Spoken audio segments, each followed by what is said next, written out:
যেই ফ্যাসিস্ট শক্তির বিরুদ্ধে আমরা লড়াই করেছি, যারা এতগুলো মানুষকে হত্যা করেছে, রাজপথে রক্ত ঝরিয়েছে, গুলি করিয়ে মেরেছে এবং বাংলাদেশকে স্বাধীন সার্বভৌম রাষ্ট্রকে একটা বিদেশি তাবেদার রাষ্ট্রে পরিণত করেছে, সেই আওয়ামী লীগের রাজনীতি করার কোনো নৈতিক ভিত্তি এবং নৈতিক অধিকার নাই। এবং আমরা আশা করি আগামী নির্বাচনে আওয়ামী লীগ অংশগ্রহণ করতে পারবে না। আগামী নির্বাচন না, শুধু এদেশের রাজনীতিতে আওয়ামী লীগের কবর রচনা হয়েছে। আওয়ামী লীগ আর এদেশের রাজনীতিতে কখনোই মাথা তুলে দাঁড়াতে পারবে না এবং এদেশের জনগণ সেই সুযোগ দেবে না।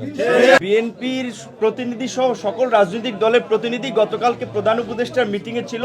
এমন কোনো বক্তব্য কিন্তু কেউ দেয় নাই যে এই প্রোক্লামেশনের দরকার নেই কিংবা এটি রাজনৈতিক সম্প্রীতি বিনষ্ট করবে, বরঞ্চ সবাই বলেছে যে গত 1.5 দশকে সকলের আন্দোলন সংগ্রাম ত্যাগকে ধারণ করেই যেন আপনার এই ঘোষণাপত্রটি তৈরি করা হয়। তো সেই ক্ষেত্রে সবাই কিন্তু একমত হয়েছে। সংবিধান সংস্কারের প্রশ্নে যেই বিষয়টি বারবার আসছে যে সংসদ ছাড়া সংবিধান আপনার সংশোধন করা উচিত হবে না, এই সরকারের যে জনসমর্থন সেটি বাংলাদেশের সৃষ্টির পর থেকে সবচেয়ে একটা বৃহৎ জনসমর্থন, যেটা রাজনৈতিক দলের বাইরেও বিভিন্ন নাগরিক সমাজ সাধারণ মানুষ কিন্তু সরকারকে সমর্থন দিয়েছে।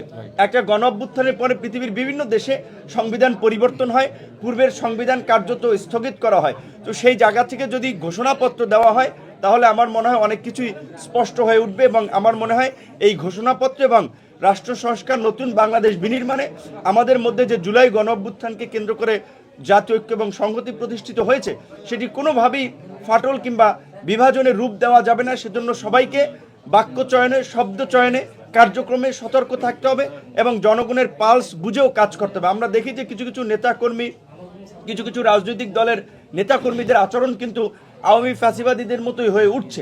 এটি কিন্তু মানুষের মাঝে একটা উদ্বেগ তৈরি করছে, উৎকণ্ঠা তৈরি করছে যে তাহলে কি এটা আবার কোন বাংলাদেশ? যদি পূর্বের ব্যবস্থা সিস্টেম বলবৎ থাকে তাহলে এই বাংলাদেশ বিনির্মাণ বা দেখার জন্য কি আমরা জীবন দিয়েছি? কাজেই রাজনৈতিক দলের দায়িত্ব এবং দায়িত্ববোধ রয়েছে জনগণের প্রতি সহনশীল থেকে নাগরিকদের প্রতি সম্মান দেখিয়ে তাদের রাজনৈতিক কর্মকাণ্ড পরিচালনা করা। কোনো দলের বাড়াবাড়ি, হানাহানি, মারামারি, দখলদারি, চাঁদাবাজি এগুলো যদি চলে সেই দল কিন্তু জনগণের দ্বারা প্রত্যাখ্যাত হবে। আমরা সকলকে এই বিষয়ে সতর্ক থাকার আহ্বান জানাবো।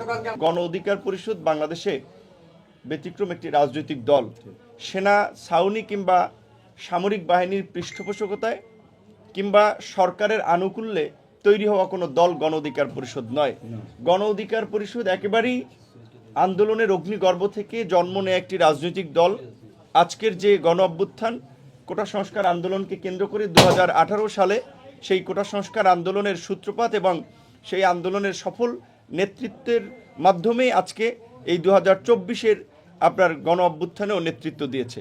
আমরা বিশেষ করে বাংলাদেশের তরুণ প্রজন্ম, 90 পরবর্তী তরুণ প্রজন্ম, আমরা মনে করি বাংলাদেশে বর্তমানে যে ফ্যাসিবাদী রাষ্ট্র ব্যবস্থা, এই রাষ্ট্র ব্যবস্থার পরিবর্তন দরকার। পুরানো রাজনৈতিক বন্দোবস্তের মাধ্যমে বা পুরানো বন্দোবস্ত জিয়ে রেখে আগামীর নতুন বাংলাদেশ বিনির্মাণ সম্ভব নয়। তাই আজকে আমরা নতুন রাজনৈতিক বন্দোবস্তের মাধ্যমেই আগামীর নতুন বাংলাদেশ গড়ে তুলতে চাই।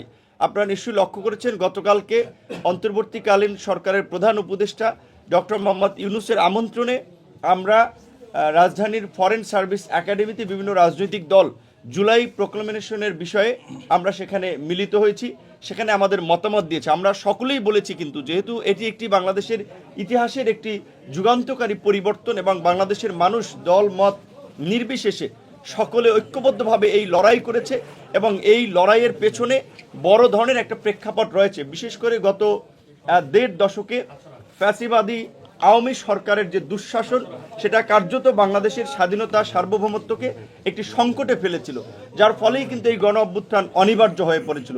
এই গণ অভ্যুত্থানের আইনি, রাজনৈতিক, সাংবিধানিক সকল প্রকারের বৈধতা দানের জন্যই একটি ঘোষণাপত্র প্রয়োজন। গতকালকে সকল রাজনৈতিক দলের নেতৃবৃন্দ তাদের মতামত দিয়েছে। তারা সকলেই তাদের নিজস্ব যে আত্মত্যাগ এবং নিজস্ব যে সংগ্রাম সেটিকে সংযুক্ত করে এই ঘোষণাপত্র দেওয়ার আহ্বান জানিয়েছে। আশা করি খুব শীঘ্রই সেটি ঘোষণা হবে।